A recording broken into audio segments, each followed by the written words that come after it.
At this point, his own lawyer can't do too much for him because he burned his family, burned his allies, and now he's about to burn himself right into the prison sentence that could be pretty much a decade. I gotta feel bad for Ramsey's attorney because it's very clear that Johnny and his, fools on Discord, etc., are feeding these arguments in that just do not work in court.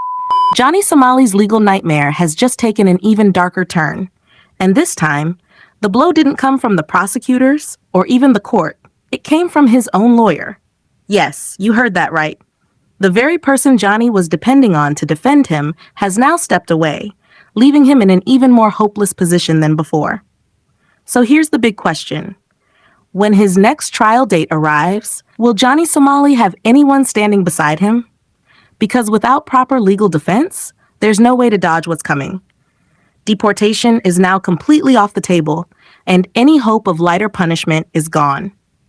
At this point, it looks like Johnny has finally run out of options. From the very beginning, Johnny's attorney faced impossible pressure, not just from Johnny himself, but also from Hank Yu. But let's be real. When the evidence is overwhelming and crystal clear, what defense strategy is even left? That's why his lawyer eventually reached the breaking point. Even well-known legal analysts have pointed out that there's nothing left to argue in his favor. And honestly, you almost have to feel bad for the attorney who took on this case. Because Johnny, along with his online supporters and Discord buddies, kept pushing bizarre legal arguments that don't even exist under Korean law. None of them are lawyers, and none of them understand the Korean justice system. Yet they tried to force these failed tactics into court, and all it brought was loss after loss. Not a single win, not even a small procedural victory. So what's left? Practically nothing. Johnny Somali is in a corner with no way out. Things have gotten so bad that Johnny recently begged his own family to step in and help. But they refused. And can you really blame them? After years of reckless behavior and public embarrassment, they've run out of ways to save him. They can't hire new lawyers. They can't repair the family's damaged reputation. And when the government itself is directly against your son, what can you really do? Many people online sympathize with his parents. Some even said they'd do the same thing if their child kept ending up in foreign jails, broadcasted on national news, and chased by angry mobs. At some point, you throw up your hands and say, there's nothing more we can do. The truth is, Johnny's parents never wanted this path for him. They didn't want the reckless IRL streams. They didn't want the attention-seeking stunts. But Johnny ignored them. He even went as far as disrespecting and cursing his parents at the height of his so-called fame. And now, when he desperately needs support and high-powered legal help, he's crawling back for money. It's tragic, but it's also the result of his own choices. Even Johnny himself has admitted that since childhood, he was called selfish and careless.